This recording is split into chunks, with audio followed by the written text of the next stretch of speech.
So good evening everyone. So this is where we start. So we have completed in rheumatology, we have completed the lupus group of disease. So today we are going to start. Yes. So we are going to start with arthritis group of disease. So let me just find the cursor. Yeah.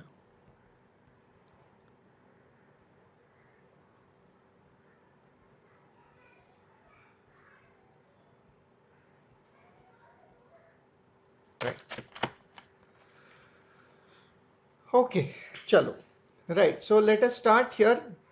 So we have to start with arthritis group of disease today, right? So we'll do a quick recap and we will continue with our for today's topic, right? So what have we done till now? Let us just go through that step by step. So approach to arthritis, we want to know. So why is this arthritis a very important topic? So first point, we want to know why arthritis is a very important topic to all of us. So we are having, this is the first page now, right? So arthritis, we are going to just start. So arthritis is a very common symptom in clinical practice. So we are on line number 1, that joint pain is a very common symptom in clinical practice. And again, let me remind you what I tell in class, that along with being, okay, majority of you who are appearing for the PG entrance exam, along with you being in the age for appearing for an MD seat, majority of you are also in the matrimonial age group. Please remember that, matrimonial age group. Since we are all living in a country like India, it is important that we have social courtesy.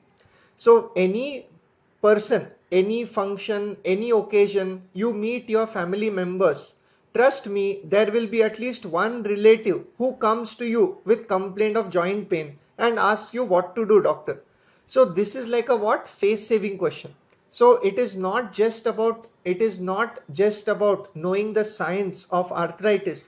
It's also knowing the social custom of arthritis, right? So we want to know that, so joint pain is a very common symptom in clinical practice as well as social occasion. As well as in your social occasion, it's a very common problem. So each one of you must know what to do with this patient.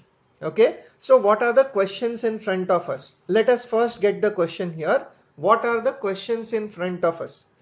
The questions in front of us, number 1, are what is the most important symptom in cases of arthritis?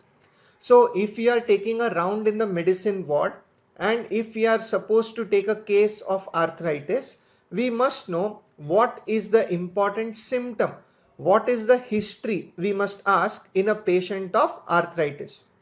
After asking the history, we must be able to decide that what are the types of arthritis. So what we have to know, first ask history, clinical history. If you suspect the disease, accordingly you must know what are the types of arthritis that we can have in our clinical practice. And finally we must know how to approach a case of inflammatory arthritis. So today we are going to answer all these 3 questions only in our session today. So we want to know that what is the symptom we must ask if a patient complains of arthritis, what are types of arthritis, and how to approach a case of inflammatory arthritis. Inflammatory arthritis. So again, just to note, I'm sure all of you know that, but please note here, what is arthritis? Arthritis is joint pain with swelling. Please remember, joint pain alone is called as arthralgia. Joint pain with swelling is called as arthritis. Joint pain alone is called as arthralgia. Joint pain with swelling is arthritis. And we are talking about the arthritis disorders that affect our patients, right? So let's get started. So let us recall the classification we made in rheumatology.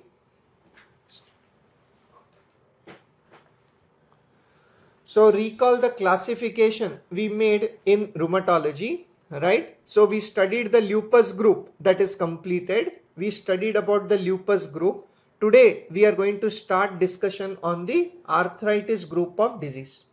So as we saw, in a typical arthritis, what is classical? If present, it is the joint deformity. Joint deformity, if present, it becomes typically the arthritis syndrome. We must suspect. We can ask for RA factor as the screening antibody. We can ask for rheumatoid factor called as RA factor as the screening antibody. This is what we want to read about today. So within this group, again, if you recall, in lupus group of disease, we studied the topic of SLE. We studied yesterday scleroderma, that is systemic sclerosis, and also the topic of Sjogren's syndrome or Sika syndrome. So today in the arthritis group, let us focus on the arthritis group today. In the arthritis group, to reach the diagnosis of inflammatory arthritis, the most important point to remember is the pattern of joint involvement. So we know that there are many types, many diseases which come with arthritis. So to reach the diagnosis, what is the disease, we need to look at the pattern of joint involvement. And among that heading, we are again having 3 diseases to discuss. Please note down, similar to SLE, similar to lupus disorder, in arthritis disease, we have got the topic of rheumatoid arthritis. We have got the topic spondyloarthropathies, that is plural, multiple diseases, and crystal induced arthropathy. So these are the 3 points that we want to discuss. We want to discuss 3 points that we have to learn today. So let us start with the assessment method. So please, all of you will recall, when before we started the lupus group of disease, we studied about ANA testing. Before the lupus group, we studied about ANA testing, the various immunofluorescence patterns and its interpretation. So today, when we are going to start arthritis group of disease, we want to begin with what are the antibodies that are present in a patient with inflammatory arthritis. Which are the antibodies in inflammatory arthritis, right? So first point, rheumatoid factor. So what is the importance of rheumatoid factor? Importance of rheumatoid factor is that it is both sensitive and prognostic in RA. Please write it down. Rheumatoid factor is both sensitive and prognostic in RA. Can be sensitive and prognostic in RA. Why? It is the most common antibody associated with inflammatory arthritis. Why it is sensitive? The first question, why it is sensitive? Because it is the most common antibody associated with inflammatory arthritis. That's why we have written it as a screening antibody. But what about prognosis? Write it down. Though sensitive, the RA factor is not specific. RA factor is not positive only in RA. Other diseases may also have it positive. Hence, it cannot be used to confirm the disease. It is one of the antibodies. But the titers of RA factor correlate with disease activity. The titers of RA factor correlate with disease activity and the risk of bone erosions in RA. The titers correlate with the disease activity and the risk of bone erosions in RA. And that is why I have used the point. What is the heading? It is both sensitive and prognostic. So if you recall, in a patient of SLE, ANA was the screening antibody. Anti-dsDNA also told us prognosis. We said that the titers of anti-dsDNA correlate with severity. Same way, RA factor can be used for screening, one part. But after confirming the diagnosis of RA, the titers of RA factor can also be used for predicting prognosis, because more the titer, more is the risk of disease activity and more is the risk of bone erosions in RA. more is the risk of bone erosions in RA. That's what we want to know, right? The second antibody is the ACPA or the anti-CCP antibody. So we want to start here. So we are writing antibodies in arthritis. Whatever rest, we just did a recall of arthritis syndromes that we want to discuss. So we are discussing which are the antibodies in our inflammatory arthritis. So we have got one RA factor and we have got ACP. Anti-CCP, please write down anti-CCP, also called ACP. What it is the anti-cyclic citrullinated protein antibody. It is the anti-cyclic citrullinated protein antibody, which is the second antibody you must know in a patient with arthritis syndrome. What is the role of this antibody? So it is the most specific antibody for RA. So RA factor is only sensitive. Anti-CCP is the most specific. Anti-CCP is the most specific antibody for a patient of rheumatoid arthritis. And also, same point you have to repeat, that titers correlate with the disease activity and the risk of bone erosion. Same to same. What you wrote with RA factor, same to same. The titers of anti-CCP also correlate with the risk of bone erosions. So what we can say, these titers are again specific and prognostic. Anti-CCP antibody is specific and prognostic in a patient of RA. That's what you want to know, right? So we got the clarity here that one, in a patient with arthritis, when you will suspect, especially if there is a joint deformity, definitely you will think that patient is having the group of arthritis disease. In arthritis disease, you will do screening antibody, RA factor. But RA factor positive does not mean it is only RA. To help confirm, you can take the help of anti-CCP antibody, which is the most specific antibody for rheumatoid arthritis, right? So this is our first step. We know the antibodies in patients with inflammatory arthritis. Come to the clinical points, the morning stiffness. We want to know what symptom we want to ask in a patient with arthritis. So what symptom we must ask when you take a case of arthritis? Very, very, very important. Whenever you are taken a case, you must take the history of morning stiffness. All of you please listen. We must know how to take history in a patient with inflammatory arthritis. And the symptom is morning stiffness. So what is this morning stiffness? First point we want to know, what is the morning stiffness? So there is a production of inflammatory mediators. So we are taking a bit of pathology here. We are understanding pathology here. So what is there? There is a production of inflammatory mediators, that is substance P.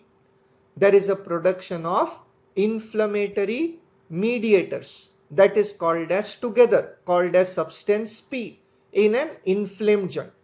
So whenever there is inflammation in the joint, inflammatory mediators are released into the joint cavity, which is responsible for causing stiffness and pain in the joint.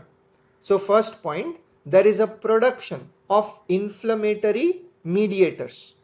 These inflammatory mediators are called together substance P. Easy to remember. Pain producing substance.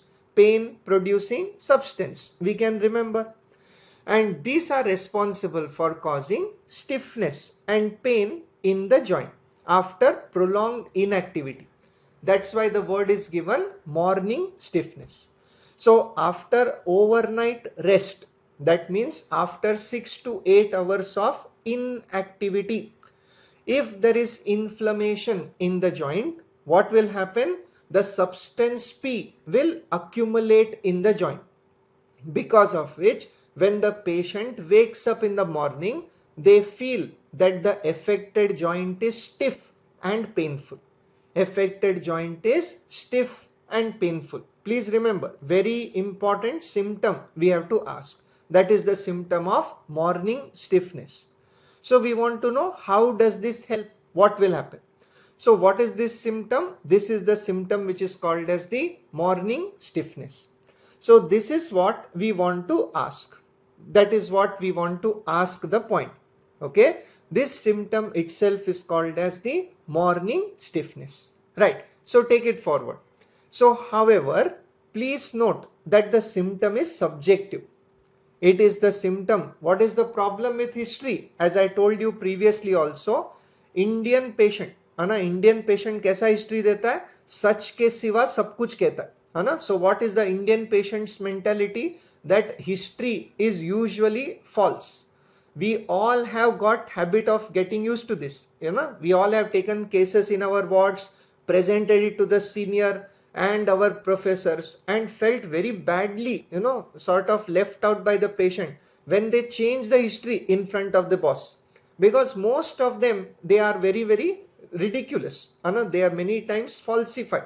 That is why we want to understand the symptom is subjective, and hence we cannot understand, not conclusive in all cases. So just by confirming your joint is feeling stiff or what is not enough to say. He may say yes, even if it's not. You cannot make up. You cannot look from outside whether the joint is stiff or whether it is painful. These are a subjective symptom. So how do you know that? So what we want to do? So use of objective markers. So whenever the patient gives a history of inflammation in the joint, what can you do along with the clinical history? You can use the markers of inflammation. You can use the markers of inflammation. Use the markers of inflammation along with the clinical history. And the markers that we use in practice are serum levels of CRP, C reactive protein, serum levels of CRP, C reactive protein, and ESR, erythrocyte sedimentation rate, can be used for diagnosis or correlating. Okay, again, these are all what? Correlating things. I want you to learn clinical perspective of medicine. Many doubts as I get, when a student asks why this happens in the disease, why this does not happen in the disease, I know that the student is still belonging to a undergraduate or below undergraduate level maturity. Because what happens, in Indian curriculum especially, till 12th standard, we are so used to studying what is there in the syllabus that our lateral thinking is as good as absent. We are all used to studying what is there, that much only will be asked. But please remember, medicine is a professional course. Now you have to start expanding your views.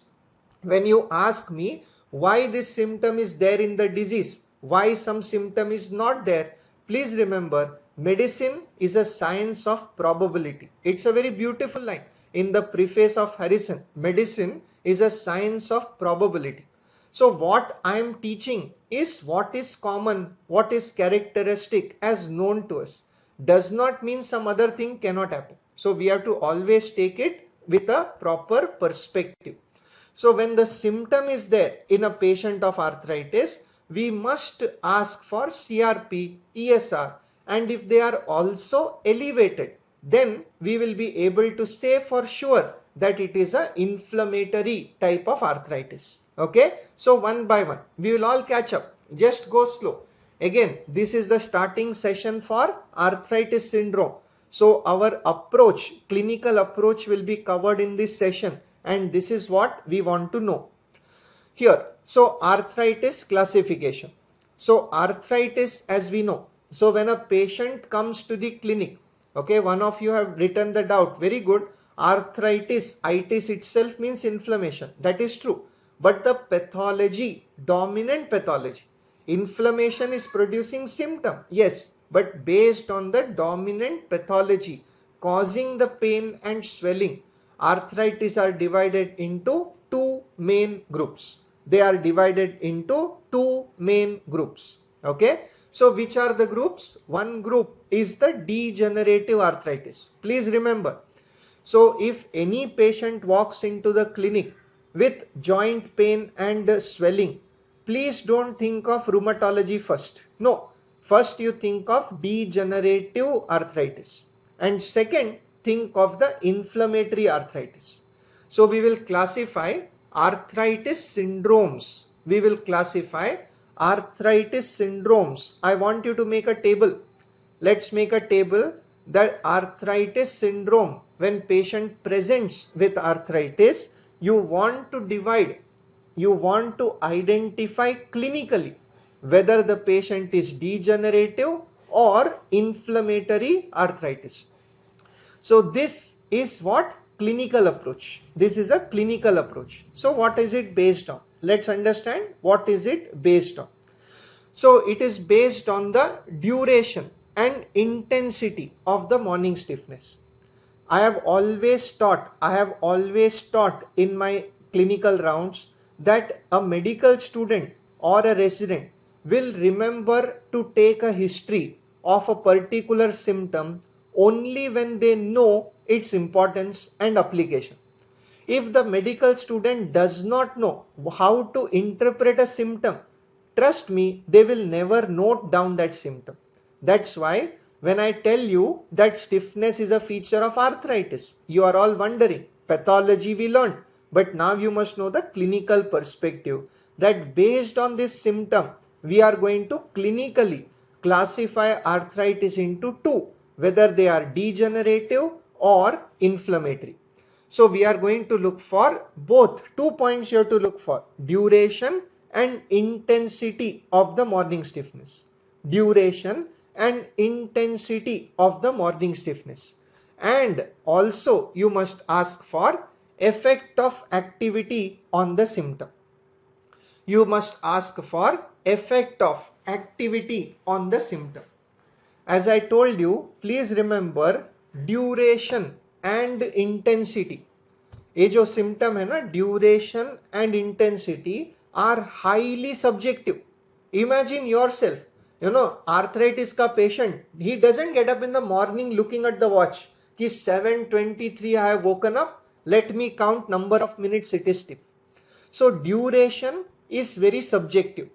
Intensity, all of you will agree, very, very subjective. Very, very subjective. I always tell, in a government hospital, arthritis patient usually always seem to be more serious. Because in the government hospital, poor fellows are waiting for 2 hours in the line. Then they reach the doctor and somebody like me is asking them, अरे कब से दुखता है, कितना दिन से दुखता है, कितना देर दुखता है. When we take a history, they are also frustrated because of the wait. So they always feel बहुत दुखता है. They always emphasize or they always exaggerate the symptom. But all of us know that the moment, suppose they go to a private clinic, and a nice person is asking, kitna dukta hai? Suddenly pain may disappear. So what is the moral of the story? The first point, duration and intensity are highly subjective. But to fool the patient, what you want to ask for? The effect of activity on the symptom. Please understand, medicine is an art of taking the correct history. The patient is going to tell you 10 things. It is your duty to correlate whether it is correct or wrong. You are the judge at the same time, doctor at the same time. Please remember that.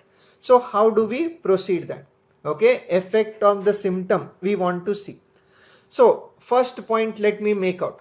So more commonly, what will happen to the patient? Patient is going to be a case of degenerative arthritis.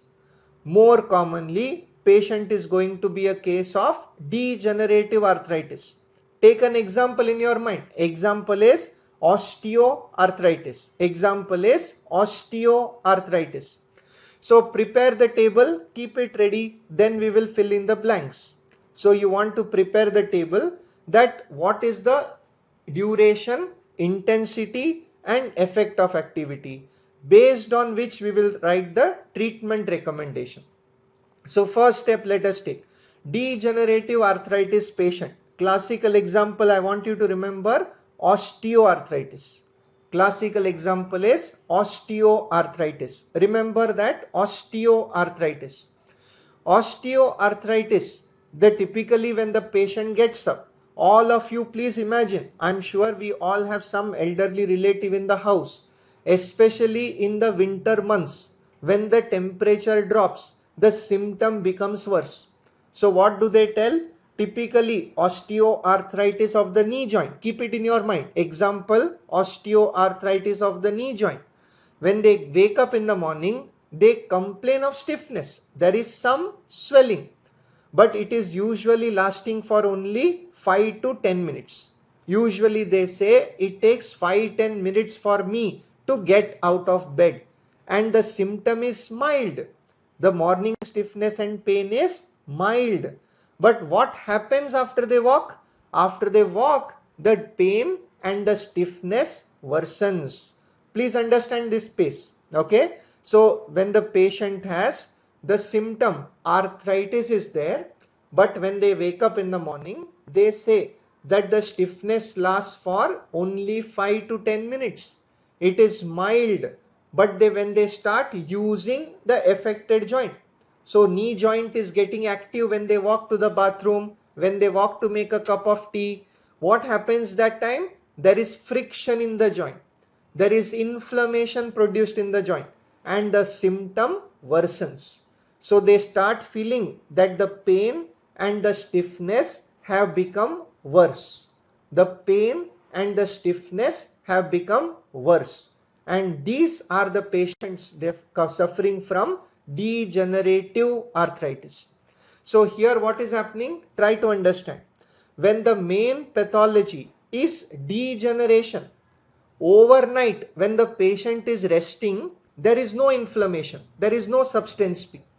Inflammation comes when they use the affected joint. Inflammation comes when they use the affected joint, and that is why pain and stiffness typically worsen after exertion. They worsen after exertion. And what treatment you want to give? NSAIDs for palliative relief, and refer them to orthopedic. You give NSAIDs for the palliative temporary relief and refer them to orthopedic surgeon. Why? Because the orthopedician will review. Orthopedician will review whether the joint degeneration is bad enough to warrant a joint replacement surgery, or can it be managed medically and by physiotherapy. So first point, let us take it ahead here.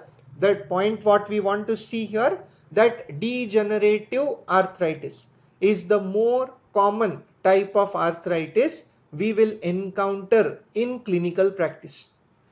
So if a patient comes to your clinic with arthritis, more commonly they are likely to be degenerative arthritis, and morning stiffness will be of this pattern. Right, everybody? Take it away, because degenerative is ortho department, not rheumatology. What we have to cover in rheumatology is the inflammatory arthritis.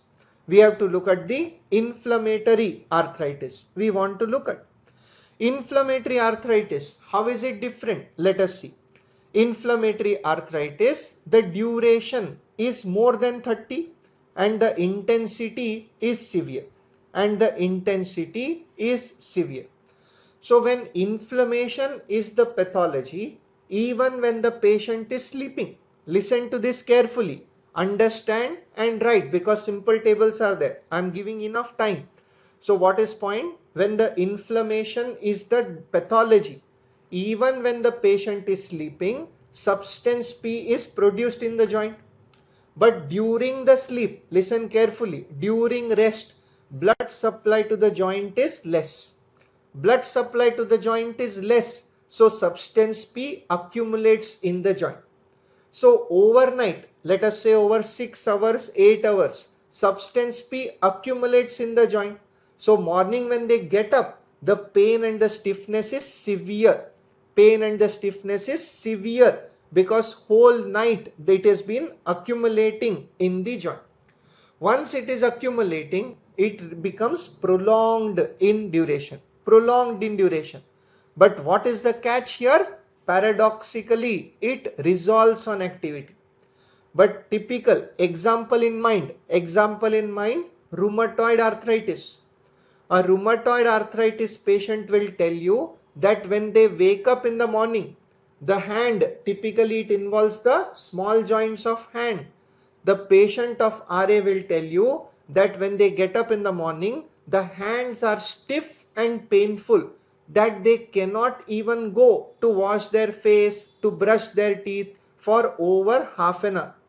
What they have to do? They have to dip their hand in warm water. They have to put some oil massage so that the mobility becomes better. And the symptom is severe. But what is important? The paradoxically resolves on activity of the joint. But they say that doctor, but the important part is once I start movement, actually I start feeling better. The joint becomes free. Joint becomes free. That's the word. So what is happening? Blood supply increases and washes away the accumulated substance P. The blood supply increases, washes away the accumulated substance P, and that is why it is a case of inflammatory arthritis. So note the word. Paradox is a word when we say which is the opposite of majority. Opposite of majority is paradox. So in most arthritis patient, we all agree. In arthritis patient, what they say, doctor, I cannot walk because more I walk, my knee pains more. But inflammatory is opposite. More they work, the better they feel. More they work, the better they feel. And this is the patient who needs further evaluation and rheumatology opinion.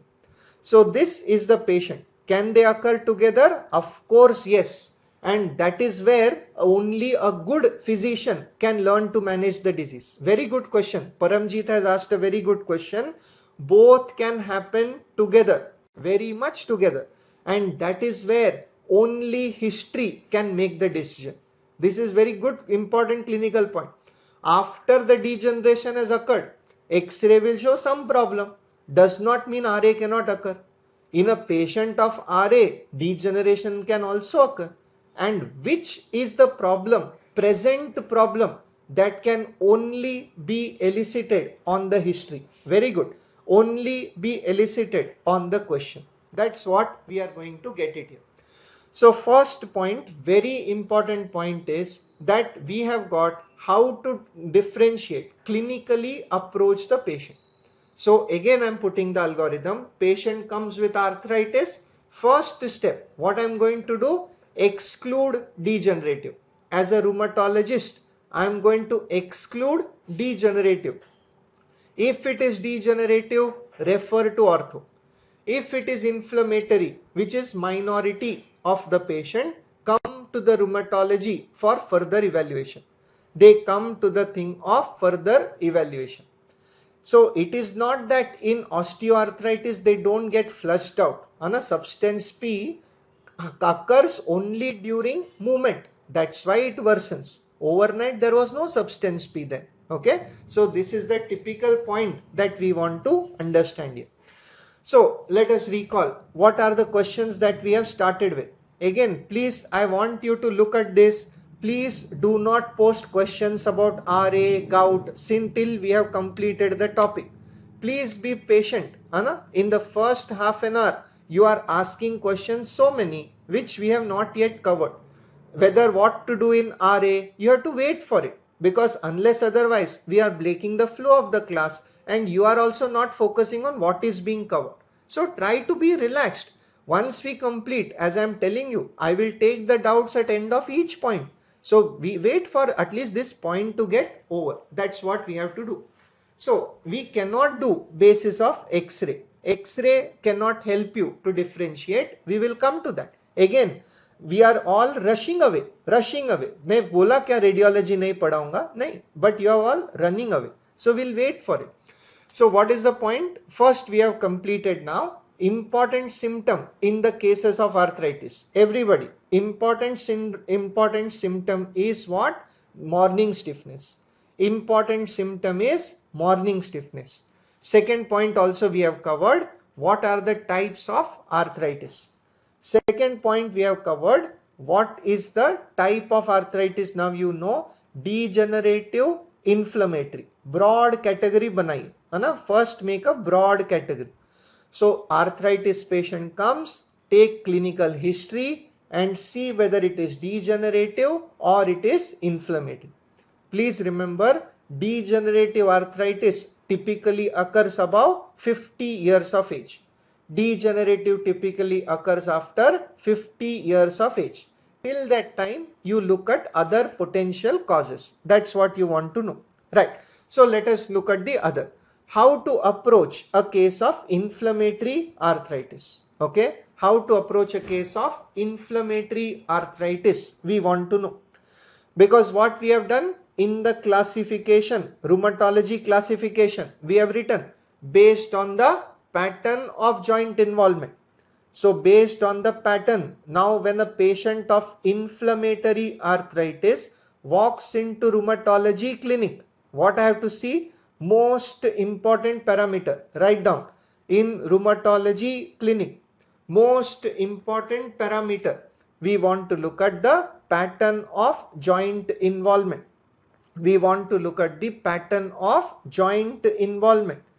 So what are the three diseases we want to cover?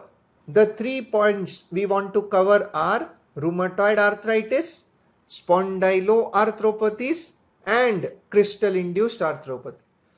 So the 3 points we want to cover in arthritis group of disease, which we are going to do over today and tomorrow. So 2 sessions, today and tomorrow, we will be completing the full group of arthritis disorders. So RA, spondyloarthropathy, short form SPA, crystal induced arthropathy, we want to see here.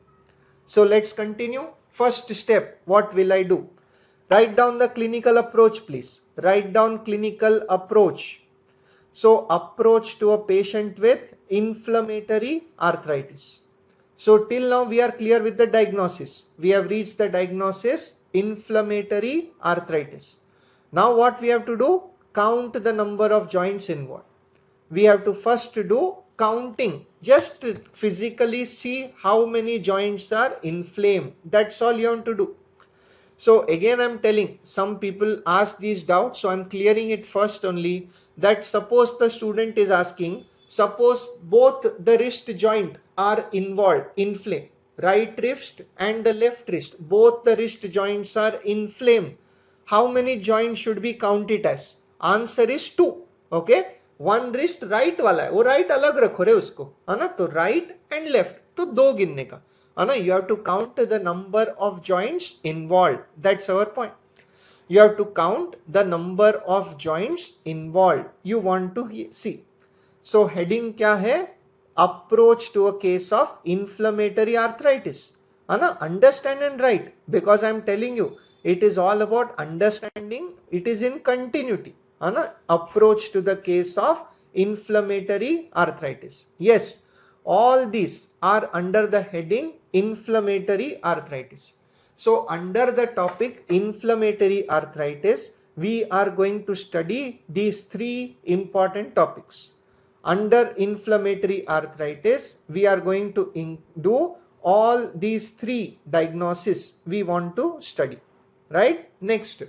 So Raju is really enthusiastic. He is asking again, synovitis, how is it different from arthritis? For the last time, Raju, I am going to tell you, boss, wait for arthritis. Abhi to bone sikhane do, part of the joint anatomy sikhane do, you will understand automatically. It is just not correct. Okay, so we need to stop. Right, so we need to see and count the number of joints involved. Count the number of joints involved. We want to see. So first of all, we divide based on number of joints. Please write down the table. Please write down the table. Based on number of joints involved. If the number of joints involved is less than 5, if less than 5 it is there, then you call it as polyarthritis. then it is called as polyarthritis. On the other side, if the number of joints affected is more than equal to 5, it is called as polyarthritis. If the number of joints is more than equal to 5, it is called as polyarthritis. So we are going to divide the arthritis, inflammatory arthritis. Remember, already we have excluded degenerative arthritis. So based on the number of joints affected, we want to know whether it is a polyarthritis versus a polyarthritis. Okay. Next step, if it is a polyarthritis, within the polyarthritis, we can divide them into two groups. Under the heading polyarthritis, we want to divide it into two groups.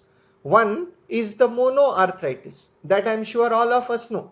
Monoarthritis means only one joint is affected, or it can be oligoarthritis. So polyarthritis disease, we want to further subclassify based on number of joints affected, whether it is monoarthritis or whether it is oligoarthritis. And I have already given you the potential differential diagnosis of this presentation. So suppose a patient is having inflammatory monoarthritis. Most common cause is trauma. Inflammatory monoarthritis, most common cause is trauma. After trauma, it can be either septic arthritis or it can be gout. So trauma is most common cause. It can be septic arthritis or gout. Next one, if it is oligoarthritis,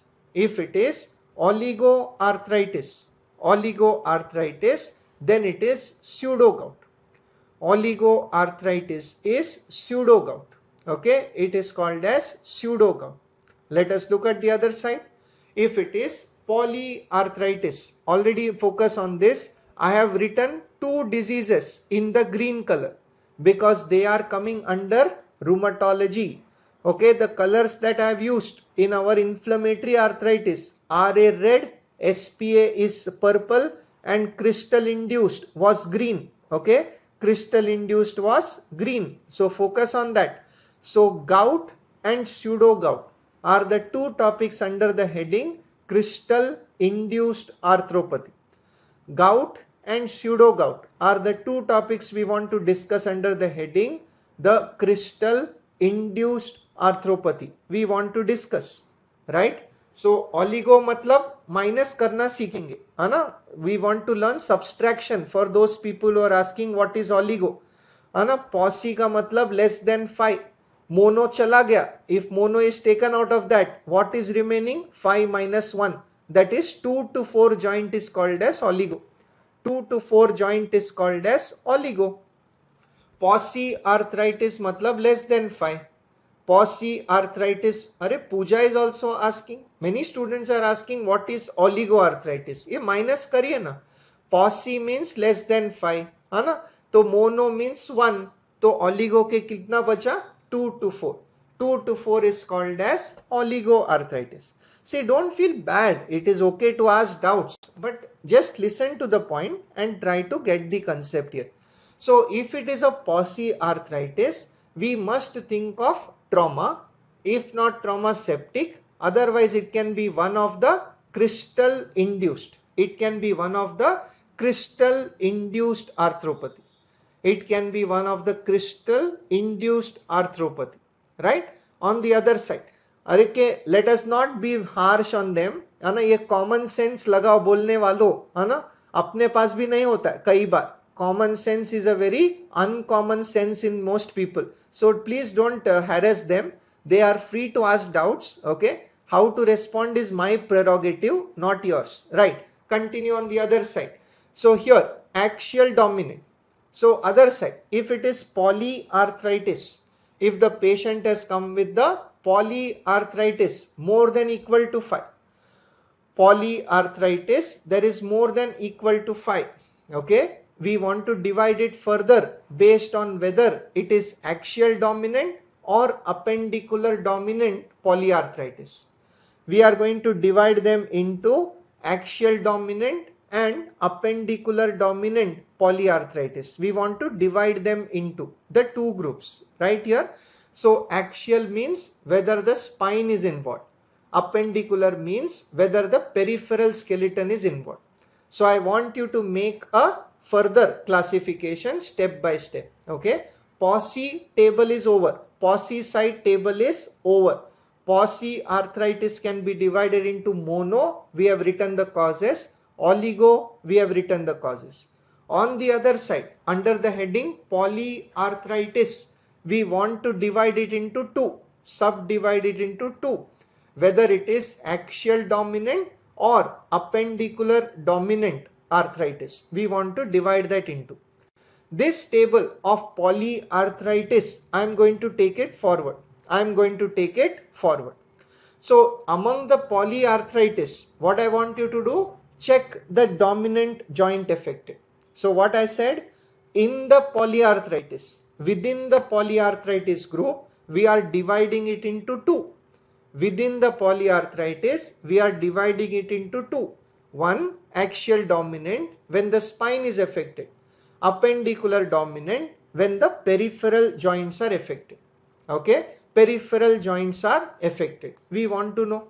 So if the axial is involved, if the spine is involved, the first differential that comes into everyone's mind is ankylosing spondylosis. Okay, ankylosing spondylitis, same thing. So spondylitis, ankylosing spondylitis is what you think of. So axial dominance, when the spine involvement is there, I want you to write down the points. So make a complete chart, make a complete sequential chart. First you have written approach to inflammatory arthritis. On one side we made the polyarthritis, that chart is over. On the other side, polyarthritis, we divided into two. That chart we are continuing now. If it is axial dominant, you must consider diagnosis of ankylosing spondylitis. So what is this angspond? Please note the color. Color is important. Purple color. Purple color means it is a type of SPA. It is an example of SPA, spondyloarthropathy.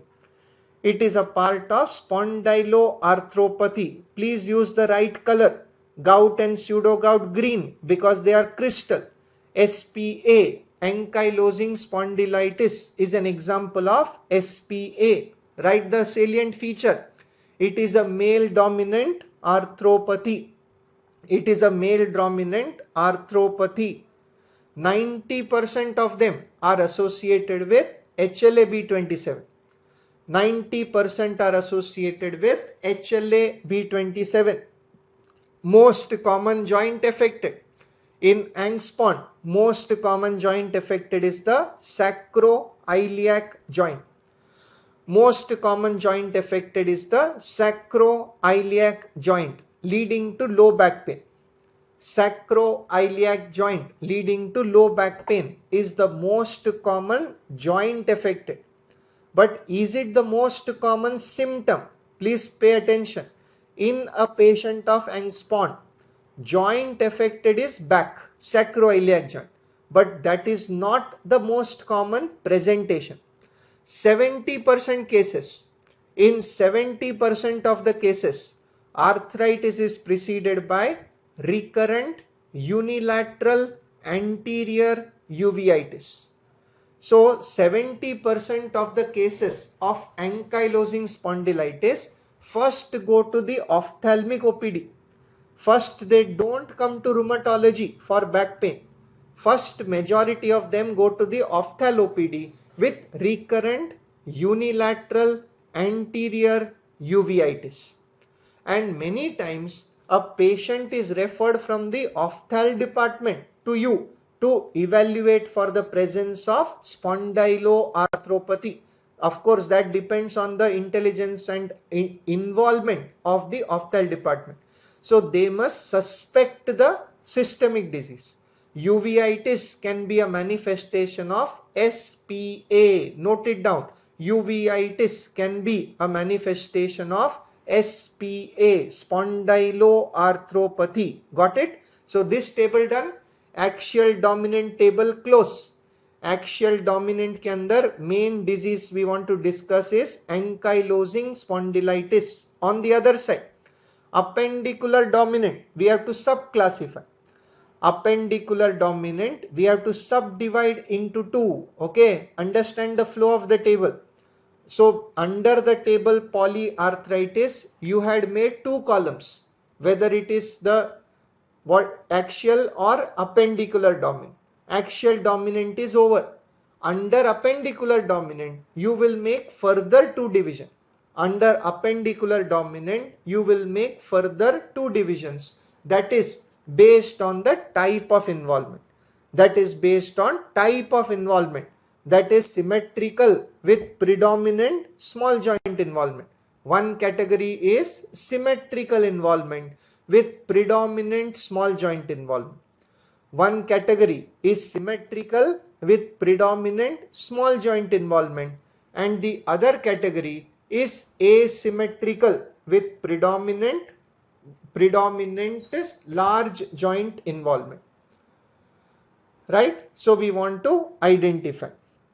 So overall, most common is the uveitis. Correct? Most common presentation of angspond is uveitis. So in appendicular dominant, you have subclassified them into two based on whether the pattern of joint involvement is symmetrical or asymmetrical. Symmetrical with small joint, asymmetrical with large joint.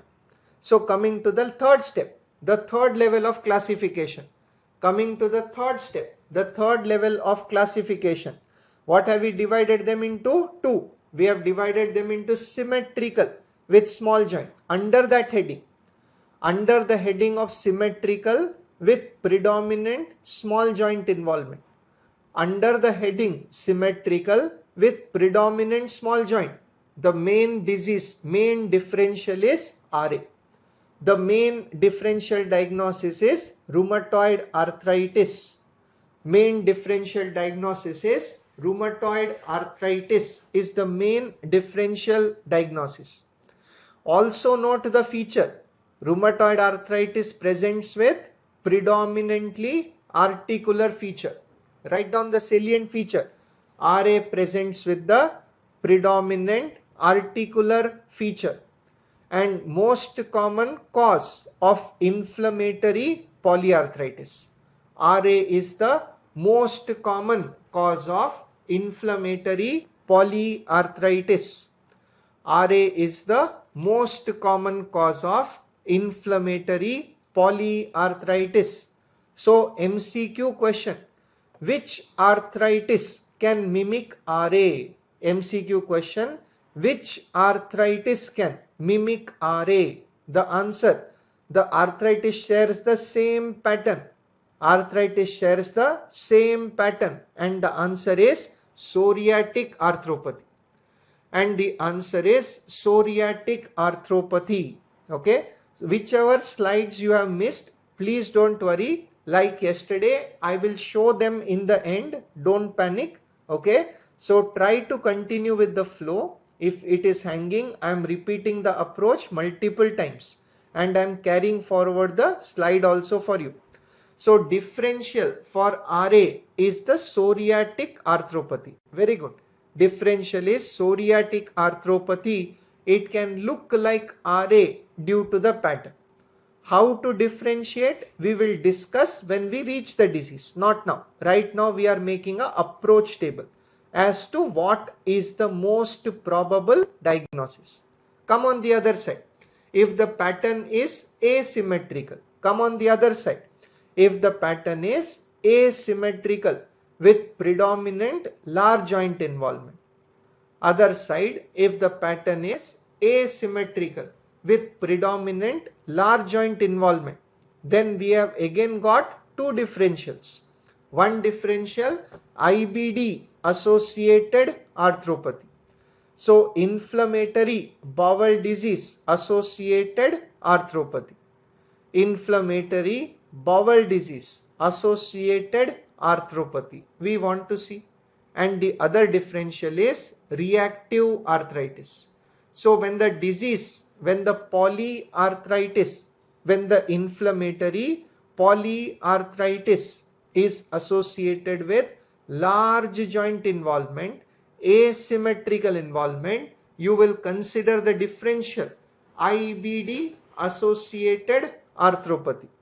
IBD associated arthropathy, that is inflammatory bowel disease associated arthropathy. Inflammatory bowel disease associated arthropathy and reactive arthritis. And the reactive arthritis, this is what we want to learn. Okay, so just go through this protocol. I am showing you this protocol.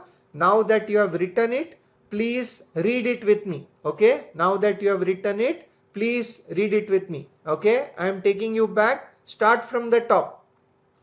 Just start from the top. What did we learn? If the patient has inflammatory arthritis, color coding is not confusing. Okay, just pay attention. Okay, this is the color code. Please remember, this is the color code. RA is red. All the diseases under SPA are in pink and purple. All the diseases under crystal induced are green in color. There is no confusion. Rather, it will help you understand it better. This is the coding we are going to go through in arthritis disease. RA is red, spondyloarthropathy, crystal induced arthropathy we want to see. Okay, so what we saw, first we saw that polyarthritis we are going to look. Okay, polyarthritis less than 5 joint, mono or oligo. Mono or oligo we can see. In polyarthritis we have to subclassify them into two. Polyarthritis have to be subclassified into two. Have to be classified into two based on whether they are axial dominant or appendicular dominant. Based on whether they are axial or appendicular dominant. Usme kya hai further? If it is axial dominant, you will think of angstpon. If it is axial dominant, you will think of angstpon. And if it is appendicular dominant, you will differentiate it further. Appendicular dominant are subclassified based on whether it is symmetrical with small joint, asymmetrical with large joint. We can use this to subdivide them further. If it is symmetrical, most likely cause is RA. It can also be psoriatic arthropathy. If it is symmetrical with small joint, most likely your patient is having RA, but it could also be psoriatic arthropathy. If it is asymmetrical with large joint, the patient can be having IBD associated arthropathy or reactive arthritis. Okay, so what is the point here? That the purple, that is SPA. What are the topics under spondyloarthropathy? Ankylosing spondylosis, psoriatic arthropathy, IBD associated arthropathy and reactive arthritis. All four topics come under the heading of spondyloarthropathy. That's how we want to approach here, right? So what type of pattern we are discussing here? This is the pattern of joint involvement. This is the pattern of joint involvement that we are discussing here. Come on. So yes, so correct. I agree with you, CP. Spondylosis is wrong. Spondylitis only. Please write it down. The typing error. Spondylitis only you write. Spondylosis can be different, degenerative. I agree. My mistake. Write spondylitis only. Okay. Chal. IBD is inflammatory bowel disease. Right. So what is the summary? Coming to the summary here. So summary. Okay, symmetrical asymmetrical, symmetrical asymmetrical क्या होता है? That somebody is asking. Symmetrical means right and left are affected similarly. Asymmetrical means right is more, left is more, any one is more. That means asymmetrical. So what is the summary? The polyarthritis. Under polyarthritis, we are going to discuss two topics. Under polyarthritis, we are going to discuss two topics. One topic is gout, one topic is pseudo gout. Under polyarthritis, we are going to discuss two topics, rheumatoid arthritis and SPA. Rheumatoid arthritis and SPA we want to identify here, right? So this is what we want to see.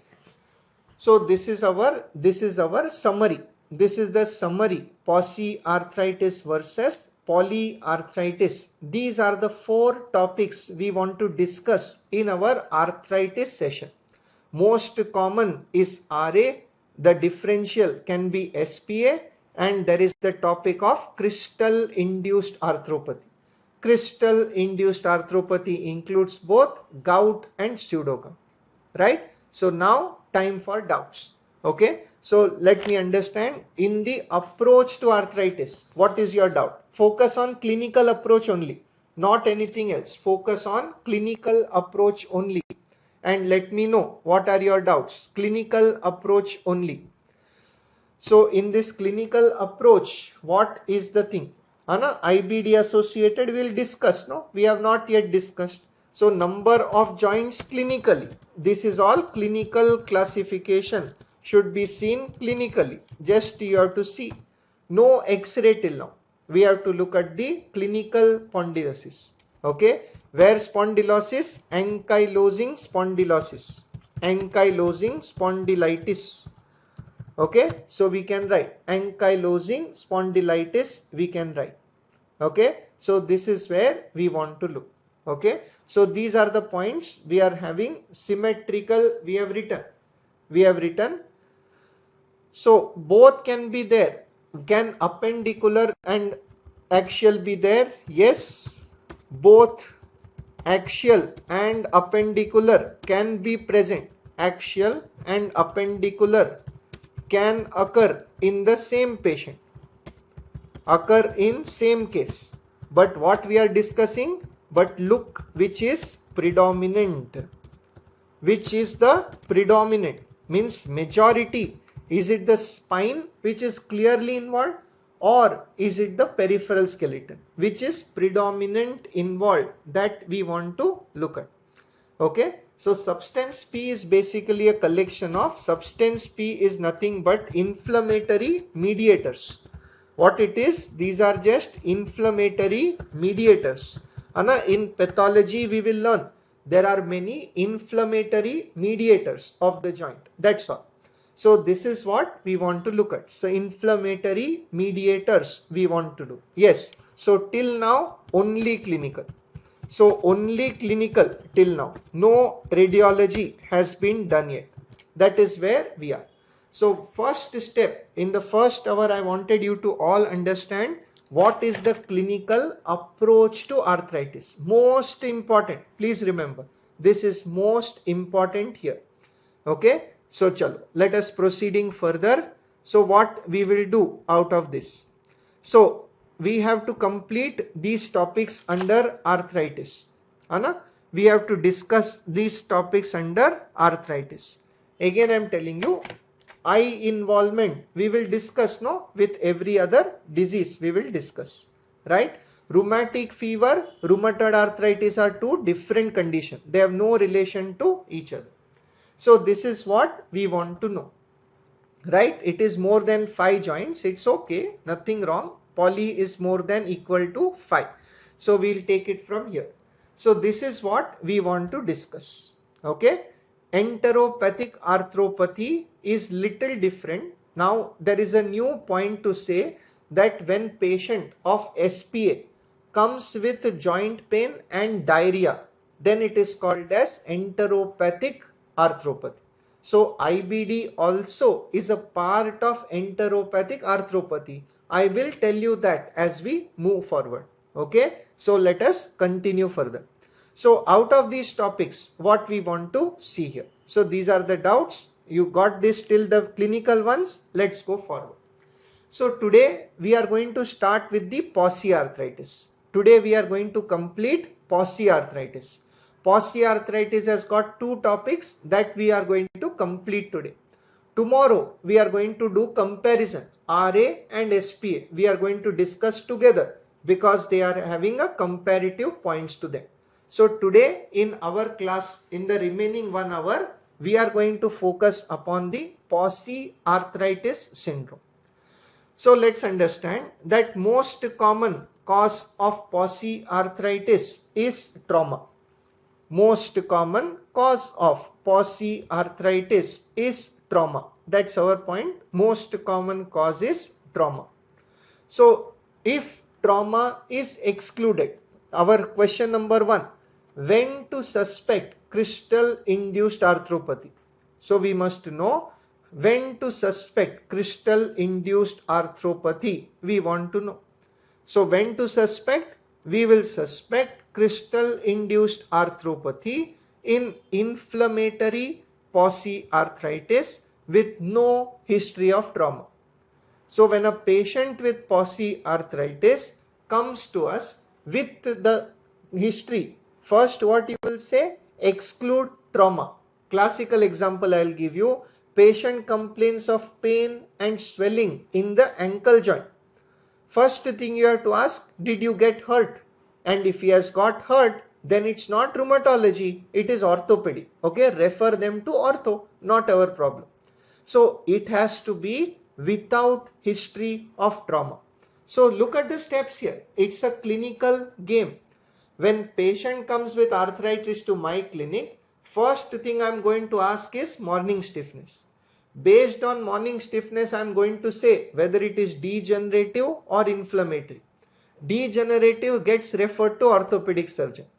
If it is the inflammatory, but if it is polyarthritis, inflammatory polyarthritis, I will tell my resident to ask history of trauma. If patient says yes, there was history of trauma, please refer again to orthopedic. But if there is a polyarthritis with no history of trauma, what you will do? Suspect the topic crystal induced arthropathy. Suspect the topic crystal induced arthropathy will be suspected. But what is the problem? You can suspect the crystal, but we know from the approach table that we have made, if polyarthritis is not trauma, it can be crystal induced, it can be septic also. It can be crystal induced, it can be septic also. So Harrison mentions that acute attack of gout, acute attack of pseudogout, and acute attack of septic arthritis can clinically be the same. All of them can clinically looks similar. So acute attack of gout, pseudogout, and septic arthritis can clinically be the same. They can clinically be the same. Okay. So what is this? Hence, the first as well as the mandatory test. So clinically, if I cannot reach a diagnosis, clinically, I can only say it is not trauma, but it can still be crystal or septic. And that is why in practice and MCQ, the first test as well as the mandatory test, what I am going to do?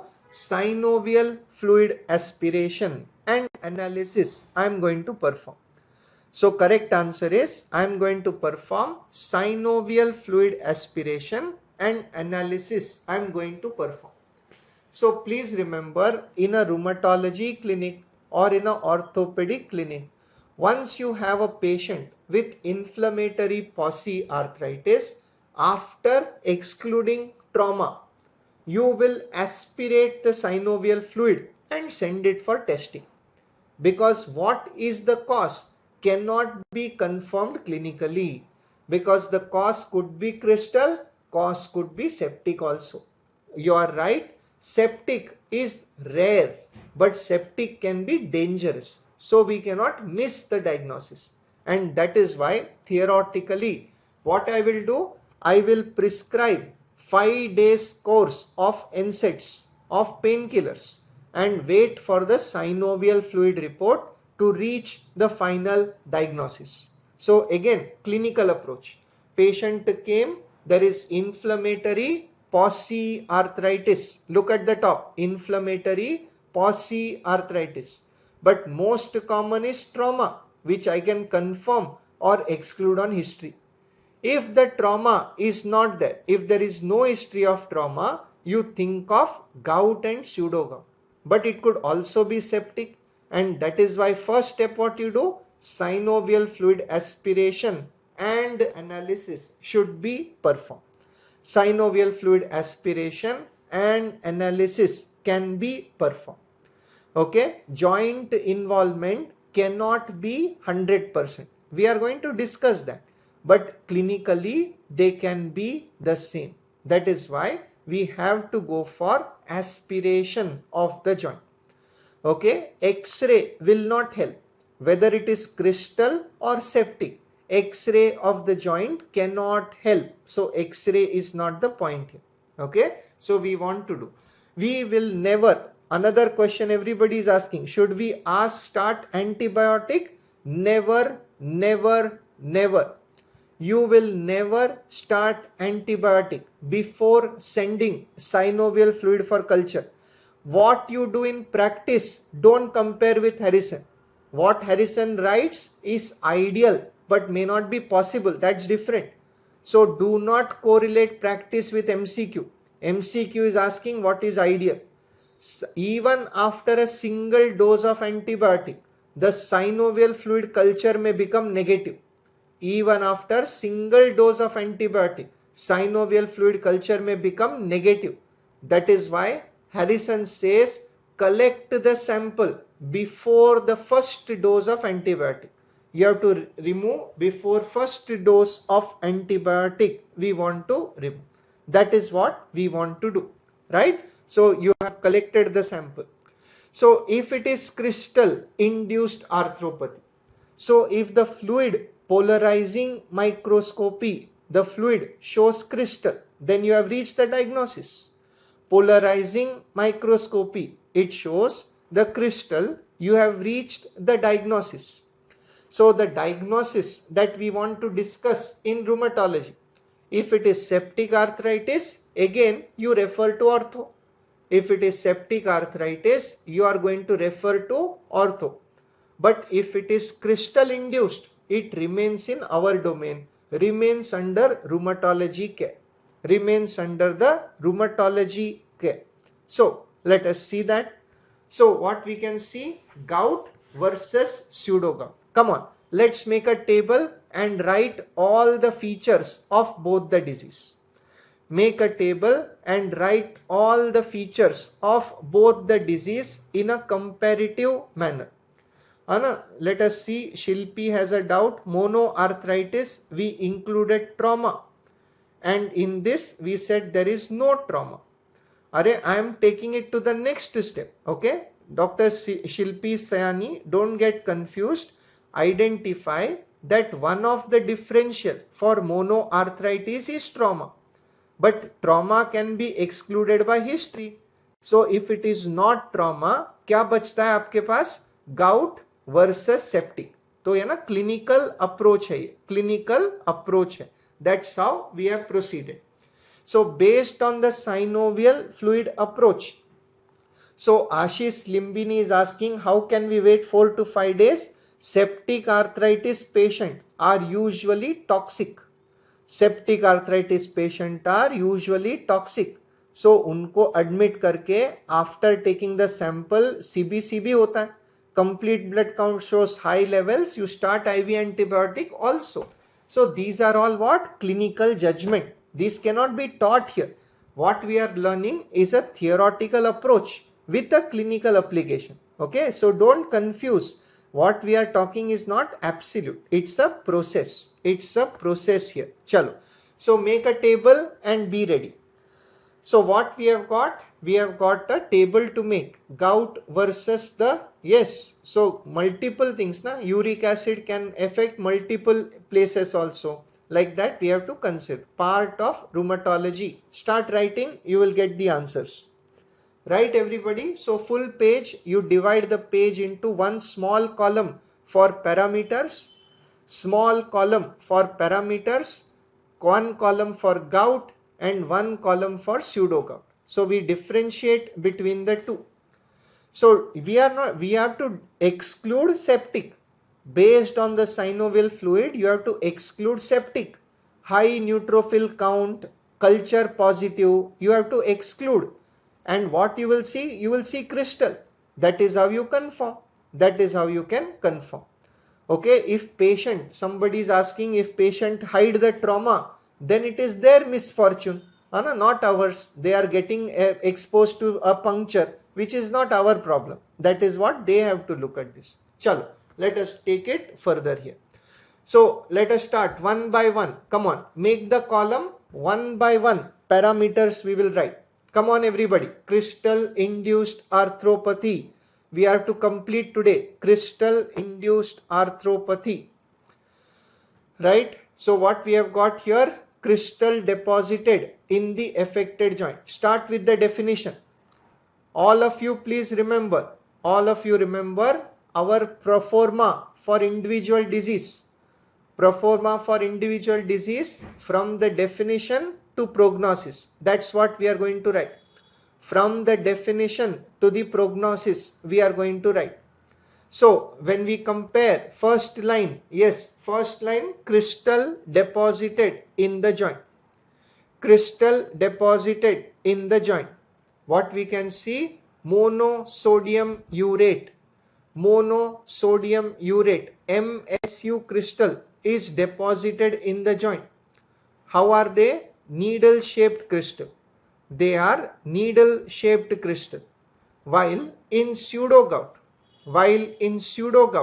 you will get calcium pyrophosphate crystal.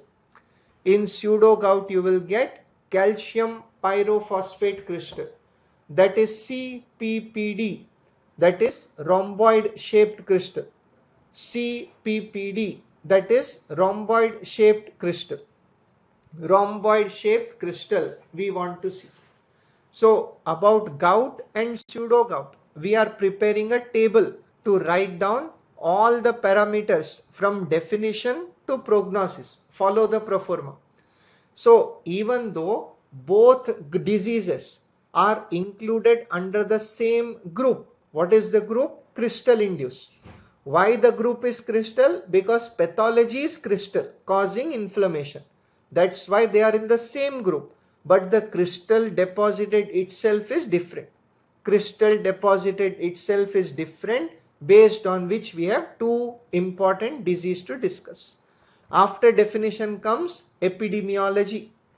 After definition comes epidemiology. Epidemiology. Gout is a disease of middle-aged males. Gout is a disease of middle-aged males, 30 to 50.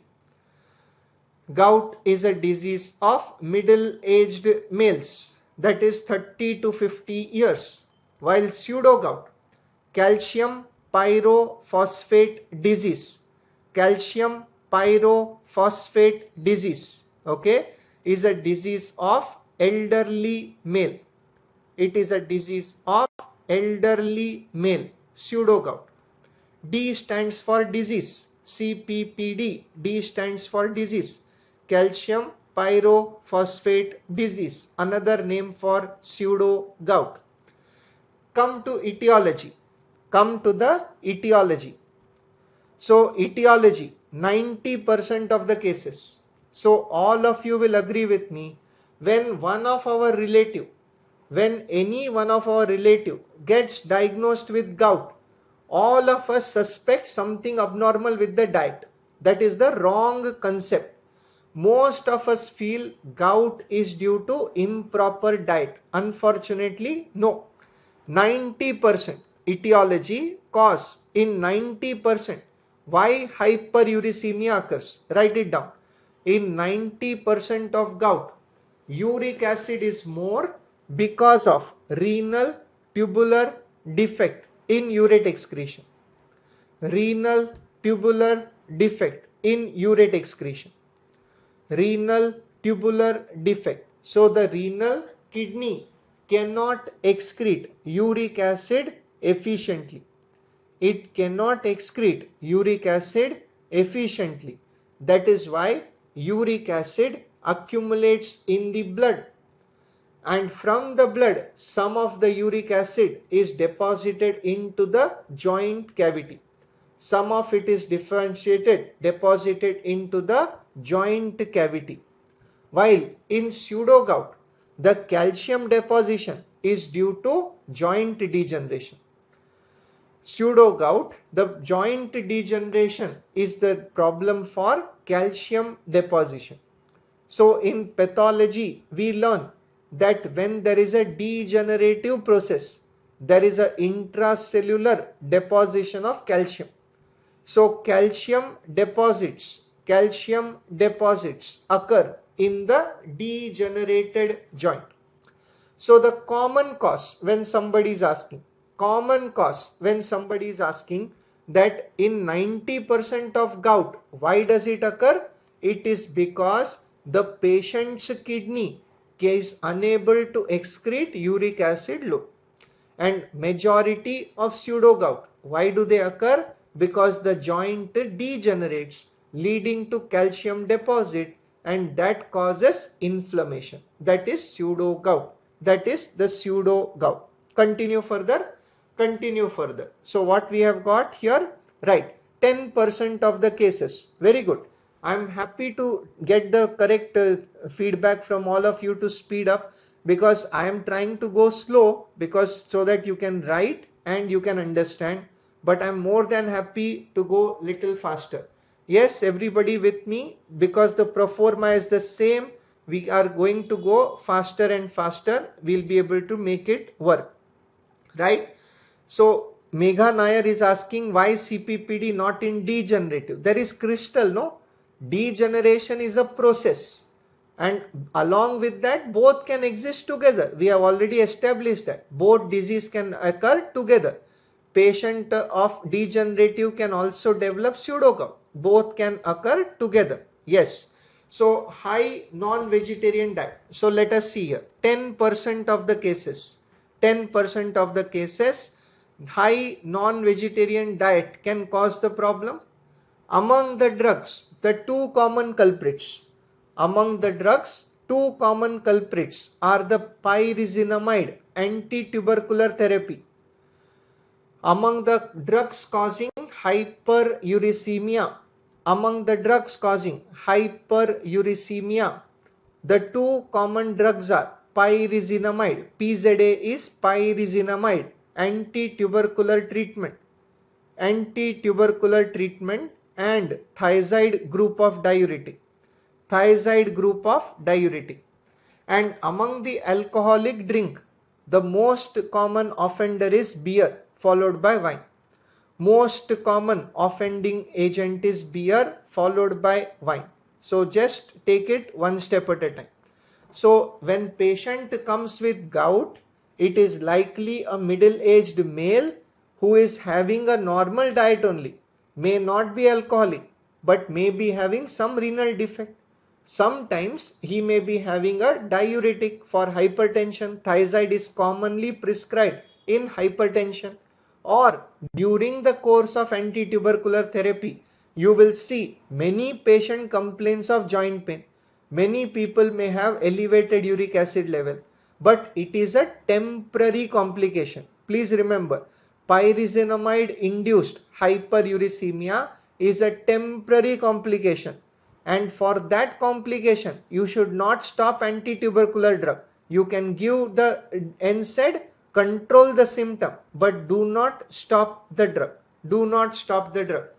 Exactly. In comparison, pseudogout, calcium deposition is mostly due to joint degeneration, but in 10% it can be due to hypercalcemia also.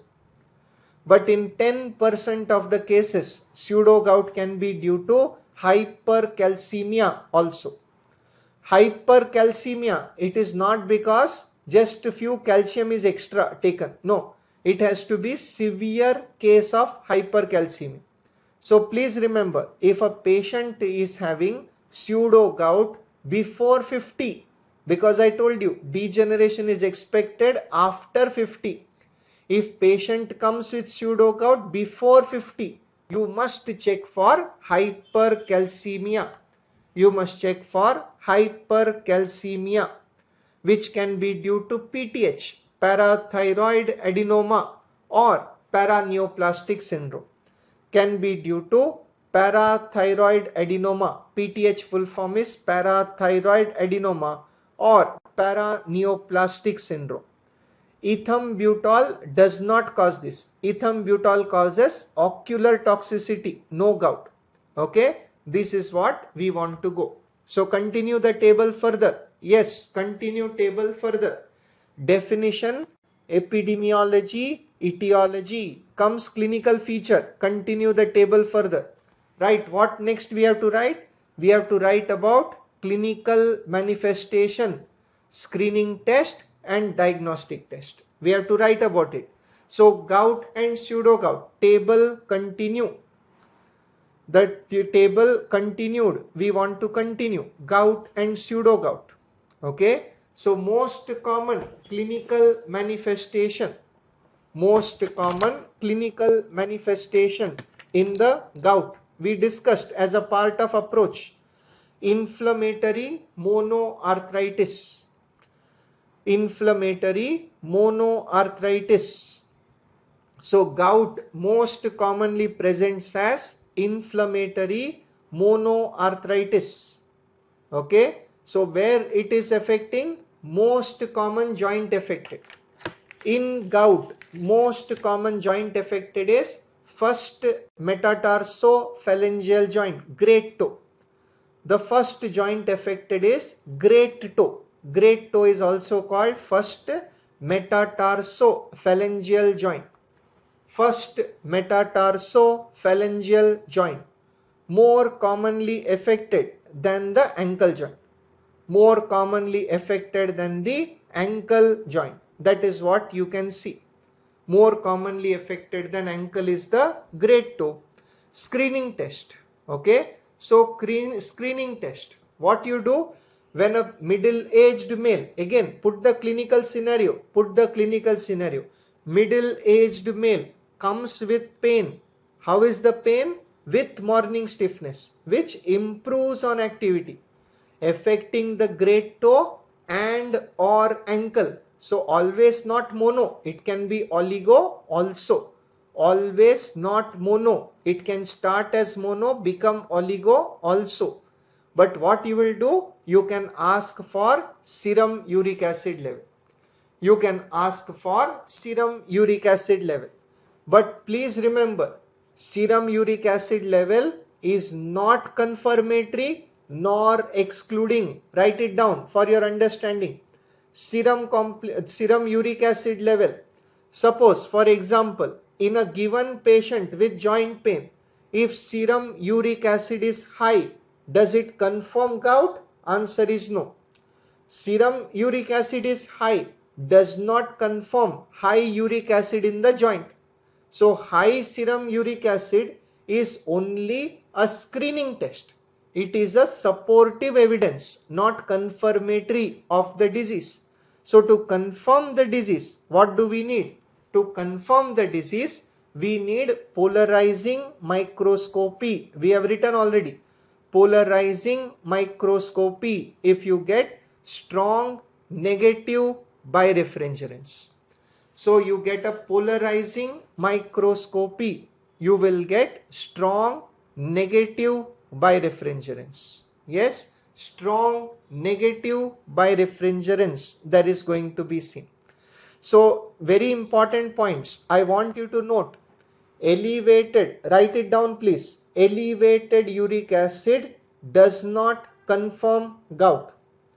Normal uric acid can be present in gout. Yes, it is a true statement. Because what is the hypothesis? That when the serum uric acid level becomes very high, excess is deposited into the joint, causing acute gout. But the blood uric acid has got transferred to the joint. So when you do a blood test, it looks normal. So that is possible. That is possible. So in patient of gout, uric acid can be normal. Yes, can be normal. Now come to the next point. Birefringence. What it is? What is the birefringence? Right? So not before, no? So it is not, it's all in parallel, tandem it is called. It is not synovial fluid you will collect. Before that you have also already sent uric acid level. No, it is a tandem procedure. So strong negative birefringence is seen in the synovial fluid. Synovial fluid. Okay, so let us take a minute to understand what is this polarizing microscopy. Take a minute to understand. Please remember, polarizing microscopy. I want you to understand. When you pass polarized light, remember this. Polarized means a single wavelength of light. When you pass polarized light through the synovial fluid, when you pass single wavelength of light through a synovial fluid, if the fluid contains the crystal, listen carefully, it's a physics principle. If the fluid contains the crystal, what will happen? The prism, the crystal will act as a prism. The crystal in the fluid will act as a prism and can cause refraction. And it can cause refraction of the light. The term birefringence means the light, polarized light, it is divided into two. Bi means two. It is refracted into two wavelength of light. And when the wavelength of the light becomes less than the original, it is called as negative birefringence. When the wavelength becomes less than the original, it is called as negative birefringence. So there is no medical science. This is physics principle. You keep the sample synovial fluid and you pass polarized light through the sample. If the sample contains the crystal, then only prismatic effect will come. If refraction does not occur, that means no crystal is present. That's our understanding. If the crystal is present, the wavelength will change. The light will divide into two wavelengths birefringence. And if the wavelength is negative, then it becomes negative, less than the original. It is called as negative birefringence. So all of you must think of this answer, but in the definition column, we have already written the shape of the crystal is different. We have already written shape of the crystal is different. So why not directly look at the shape? That's my question to you. All of you think about the answer. Why not think about the shape directly? Why do you want to look at wavelength? That's my question. Okay, till we complete the pseudo gout, think about it. So think about the point. So in pseudo gout, what is happening? What happens to the pseudo gout? Yes, negative refrigerance means gout is positive. That means MSU crystal is present. Other side of the table, come on. In pseudo gout, most common clinical manifestation is inflammatory oligoarthritis. Okay, most common is inflammatory oligoarthritis. Most common joint affected is knee joint. Most common joint affected is knee joint. It can also affect the hip joint and the shoulder joint. Okay, so please remember the point. Please remember the point. Degeneration is common in the knee. It is common in the hip, weight bearing joint. That's why pseudo gout is also common in the lower limb more than the upper limb. So we are got knee joint, hip joint, shoulder joint. Okay, so this is what we want to understand. Screening test, we can do serum calcium level. Screening test, we can do serum calcium level. We can do serum calcium level.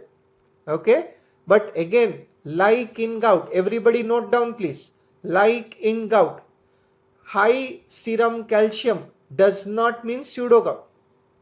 High serum calcium only means hypercalcemia.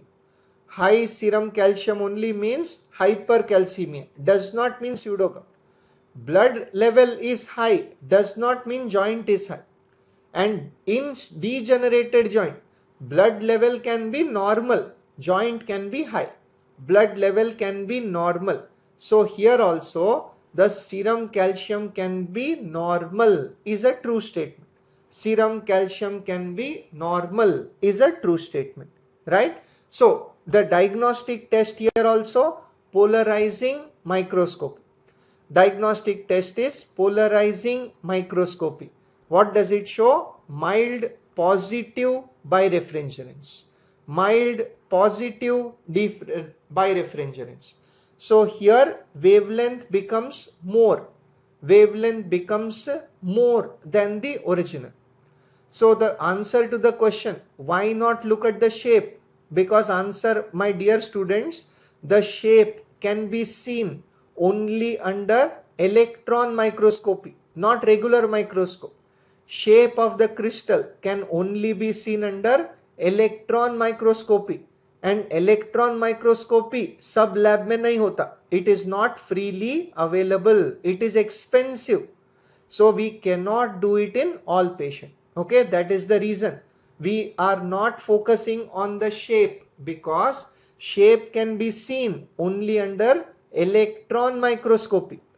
So rather than that, we first do polarizing microscopy, which can be done in a small lab also. That can tell you what is the diagnosis. So based on the type of refrigerants present, we can identify final diagnosis. Look at the picture. Look at the image. Suppose the picture is gout, you will get needle shaped crystal. In gout you will see needle shaped crystal. Gout you will see needle shaped crystal. Gout you will see needle shaped crystal. And pseudo gout you can see rhomboid crystal. Pseudo gout you can see rhomboid crystal. Okay, the gold standard is polarizing microscopy. Electron microscopy is not routinely required. Gold standard is polarizing microscopy. Based on the polarizing microscopy, we can identify the diagnosis in crystal induced arthropathy. So what we have got here, if the patient comes with, look from the start, patient comes with inflammatory polyarthritis. First what you will do, exclude history of trauma. After excluding history, you will do synovial fluid aspiration. If it is high neutrophil, toxic patient, think of septic, refer to ortho. But if polarizing microscopy shows crystal, that means it is crystal induced arthropathy. Within the topic of crystal induced arthropathy, based on the age, based on the pattern of joint involvement, you will suspect the disease. Based on the age, based on the pattern, you will suspect the disease. Middle-aged male comes with inflammatory monoarthritis. Think of gout. Inflammatory oligoarthritis in an elderly male. Think of pseudogout. Think of pseudogout. So that is what we are able to understand. So based on this, we will suspect the disease. Clinically suspect the disease. See, this topic is included under autoimmune disease because it is an inflammatory condition. It is an excess immune response. That is why it is classified under autoimmune the phenomena. So diagnosis is done, followed by the treatment. That is followed by the treatment. So everybody same point. Investigation of choice is polarizing microscopy in the synovial fluid. Investigation of choice is polarizing microscopy. polarizing microscopy is the correct answer. Polarizing microscopy is the correct answer. So after the diagnosis, I want you to extend the column for treatment. Extend the column for treatment. So once you have got the point, how do you treat acute attack? Let us make column. How do you treat acute attack? That is first line agent. What are the approved alternatives for acute attack? And how will you treat acute attack with renal failure? So we have got 3 questions in front of us.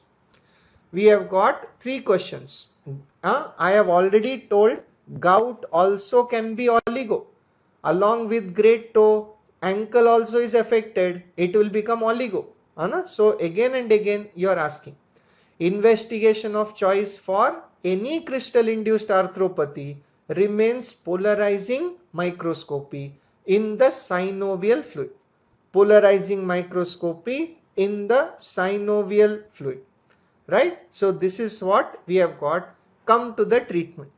So after diagnosis, let us proceed to the treatment. Please write down. Continue the table. Proceed to the treatment. When the patient has got acute attack, the treatment is the same. As I told you, when the patient comes first time, without the fluid report, I cannot differentiate which type of crystal. So symptomatic treatment, first line treatment is same in both cases. First line treatment remains NSAID in both cases. First line treatment remains NSAID in both cases. In patient of gout, we have got choice. In patient of gout, we have got choice. What is the choice we have got? One, colchicine you can give. Colchicine you can give. And the second we have got is canakinumab. Write it carefully. Canakinumab. It is a monoclonal antibody. Monoclonal antibody against interleukin 1 beta. Monoclonal antibody against interleukin 1 beta. Monoclonal antibody against interleukin 1 beta.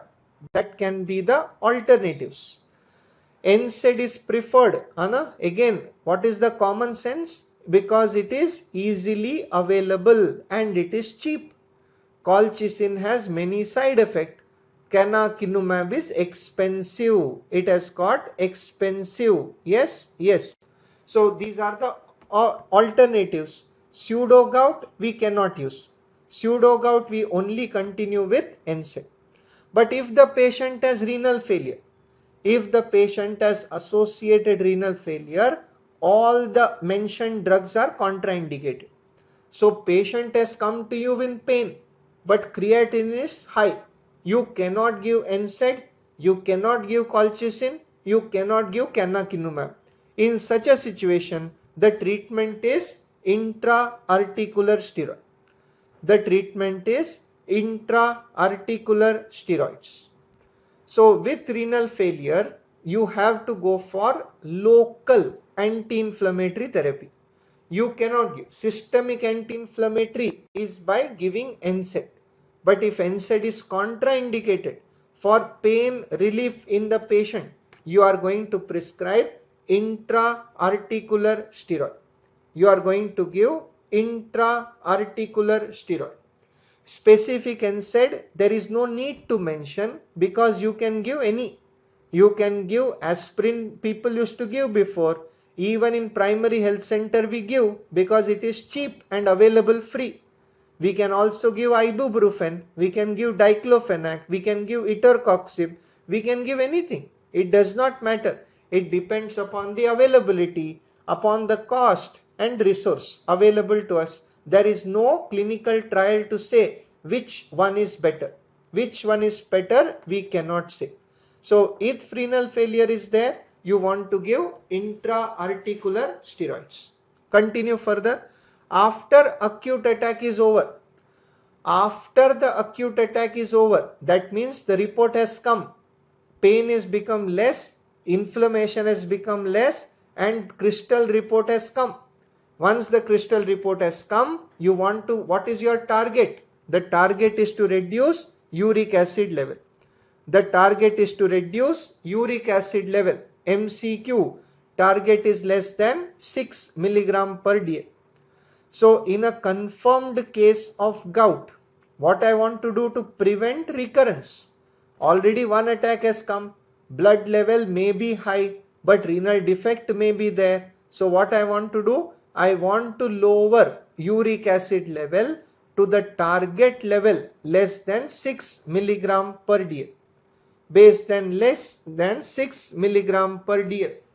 And how can I do that? How can I do that? The first line treatment is the xanthine oxidase inhibitor. The first line treatment is the xanthine oxidase inhibitor, that is allopurinol and febuxostat. So they are not for acute. They are not for acute. Please remember, xanthine oxidase inhibitor. Please hear this carefully. Xanthine oxidase inhibitors initially cause rise in uric acid. In the long term role, they reduce uric acid. So during acute attack, do not prescribe xanthine oxidase inhibitor. During acute attack, you will only prescribe NSAID. After acute attack is over, that is the pain has reduced, you will start the patient on xanthine oxidase inhibitor to reduce uric acid level to less than 6 milligram per day. The choice, if xanthine oxidase cannot achieve the target, if xanthine oxidase cannot achieve the target, if uric acid is already normal, then only diet control. Okay, the target has to be achieved. Focus on the target. According to target, you have to prescribe. If that xanthine oxidase inhibitor are unable to reach the target, the only approved alternative in our country is pegloticase. The approved alternative in our country is pegloticase. Pegloticase is a uricase enzyme. Pegloticase is a uricase enzyme which facilitates uric acid excretion by kidney. So pegloticase is a uricase enzyme which facilitates uric acid excretion by kidney, and that can reduce. Okay, dialysis really does not help. Just for uric acid, dialysis has its own problem. Uric acid, just for that, dialysis is not indicated, right? So prognosis, finally, what is the prognosis? Prognosis is favorable. Favorable because the joint is preserved and surgery is rarely required. Joint is preserved and the surgery is rarely required. Okay, so rasburicase, yes, rasburicase is approved but not available in our country. We have got pegloticase. Rasburicase is also prescribed commercially. They are part of the uricase therapy. They are uricase enzyme. That's how we want to continue. So how to wait for refractory? Always remember, average guideline. Any drug you use, you should give it 6 weeks time. Any drug when you give 6 weeks time. Allopurinol 6 weeks. If you do not lower it, you go for other therapy. Go for other therapy. That's what we want to do. Right? So this is our first step. So, but overall prognosis of gout remains favorable. Overall prognosis remains favorable. Other side, in pseudo gout, what was the pathology? Joint degeneration. So here your focus is on to slow the joint degeneration. Joint degeneration led to calcium deposition, which you want to slow. And to slow that, how can you slow that? We want to encourage mobility. So to slow the degeneration, you want to encourage mobility, physiotherapy. You want to tell the patient to do exercise after acute attack is over. You want to avoid unnecessary calcium and D3 supplement. Especially in elderly male, don't prescribe calcium unless deficiency is present. especially elderly male. Don't prescribe calcium, vitamin D unless it is deficient. Okay, so this is how we want to start. Acute means when the symptom is there, pain is severe, joint is red and tender, that is acute. It's not time duration. After the acute inflammation settle, take an average of 10 to 15 days, inflammation settle. Then you want to start preventive therapy. That's all. That is chronic prevention. First you give NSAID, reduce the inflammation, then you treat the pathology. Okay. So every time the problem is not just deposition. The problem causing joint involvement is inflammation. That's why part of autoimmune disease. Deposition is a pathology. Inflammation is the disease leading to the symptom. That's why we put it there. Maybe for convenience, we want to look at that. Right. So what is the point here? But prognosis of pseudogout remains unfavorable. So you want to avoid supplement, because if you give extra calcium, it can increase serum level and increase the risk of pseudogout. So in an elderly population, over supplementation increases risk of pseudogout. Over supplementation increases the risk of pseudogout. But overall prognosis remains unfavorable because the joint damage which is already done is irreversible, and in the future majority still need joint replacement surgery. Majority need joint replacement surgery, that is required, right? So it is typically, we want to understand, right? See, why not in orthopedic? Case of convenience hai. Classification of disease is done for convenience.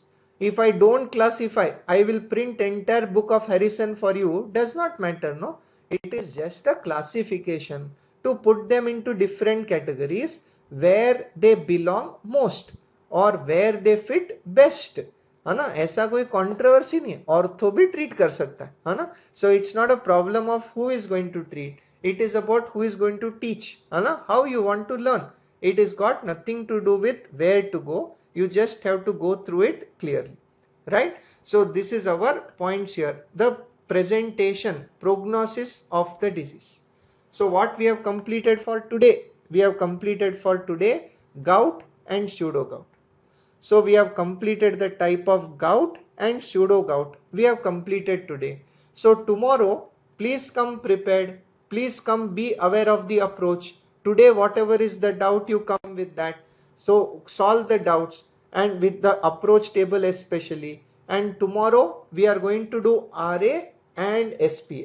Okay, RA and SPA, because they are differential diagnosis for inflammatory polyarthritis. Yes, both of them, RA and SPA, are differential diagnosis for inflammatory polyarthritis. That's why we will discuss them together. Tomorrow we will discuss them together. We will also discuss the new treatment options in RA and conclude with SPA. Okay, take small bites. There is no hurry. Okay, so we will use the 2 days that we have. So 2 days we will do arthritis, and last 2 days we will use it for vasculitis, myositis and overlap syndrome. Right? So this is how we want to proceed. So this is our end. So let me show you which slides are there. Let me show you. Okay. So which slides you have missed? Please ask me. Let me show you. Class khatam ho gaya. Ghar jao. Good night. Happy है ना? मस्त घूमो. But just whatever is left, any doubt, कोई slide है, please tell me. We'll take it from there. Right. So again, I'm playing the slides.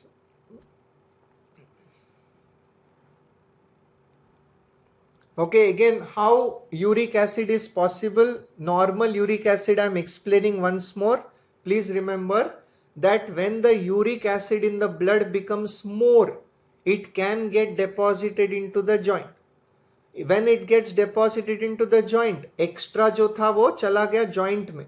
So blood level becomes normal, but joint has got uric acid, which causes inflammation leading to symptom.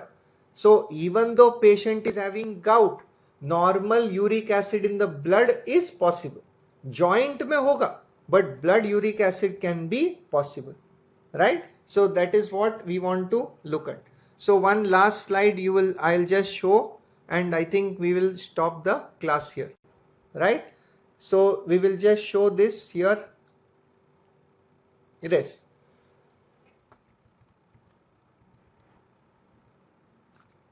Right, second last slide also I will show you. Okay, कल का schedule है RA and SPA. कल का schedule RA and SPA. That's all. Take it step by step.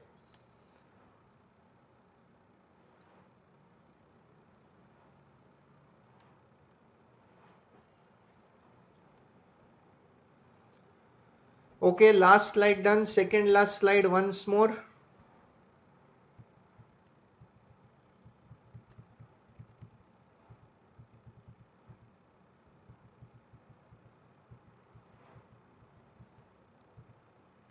Yes. See, again, many people are asking why not proben acid. Please remember, when you ask why not, why not का reason नहीं होता. Why not? Because better drugs are available, safer drugs are available, easily treatable, more efficacy. That is how medicine works. Okay. So it is not pharmacology. Pharmacology will teach you from ancient history to present day medicine. But what we want to know today, what is useful today. Okay. So don't focus on why not. Don't focus on why not. Okay. Focus on what is given, not why not. So again, I'm telling you once more, refrigerants, when you pass polarized light, again, please listen. Anybody for refrigerants, please remember, when you pass polarized light is single wavelength of light. It is passed through synovial fluid. If the fluid contains crystal, crystal will work as a prism. Crystal will have prismatic action, because of which the single wavelength of light will divide into, refract into many. So when I say birefringent, matlab wavelength is divided into two. Bi means two. It refracts into two wavelength.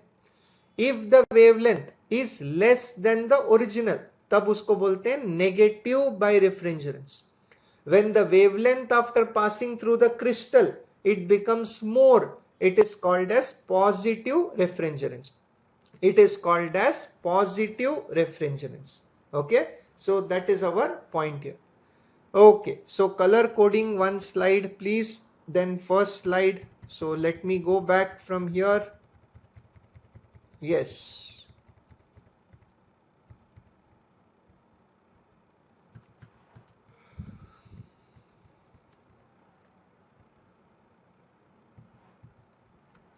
So this is what we are discussing. Okay, under inflammatory arthritis, RA, we are going to discuss spondyloarthropathy. These are the two topics for tomorrow. Crystal induced we completed today. Crystal induced we completed today. Gout and pseudo gout we have completed today. During, some Paul is asking, can we do aspiration during chronic stage? Answer is, why would you do aspiration in chronic stage? Patient is okay, no? When patient is okay, which patient will consent you to poke a needle? Anna, think of the logic here, clinical logic. Medicine is not just theory, it is to understand the logic, right? Chalo, first slide and then we will close. Chalo.